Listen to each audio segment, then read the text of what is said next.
আসসালামু আলাইকুম।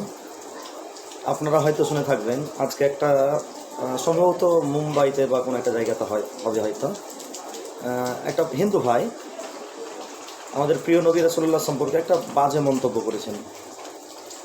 কিন্তু আমরা এটা শোনার পরেও আজকে কোনো রকম প্রতিবাদ জানাচ্ছি না বা কিছুই বলছি না। এই বাজে কথাটা শোনার পরে যদি আমাকে চুপ থাকতে হয়, তাহলে আমরা কী ধরনের মুসলিম এবং আমাদের ইমানের দুর্বলতা কতটা আছে এটা মনে হয় মাপা সত্যি একটা অসম্ভব ব্যাপার হয়ে দাঁড়িয়ে যাবে। তো আপনারা অন্ততপক্ষে প্রতিবাদ জানান মাধ্যমে তো আল্লাহকে বুঝিয়ে দেন যে হ্যাঁ, আমরা এখনও আমাদের মধ্যে ইমানটাকে বাঁচিয়ে রেখেছি। আপনারা একটা প্রতিবাদ করুন, নাহলে এভাবেই চলতে থাকবে। অথচ সিএএ এনআরসির সময় কিন্তু আমরা এই প্রতিবাদগুলোকে মানে অনেক বড় করে দেখাই, যদিও সেটা অত বড় ছিল না।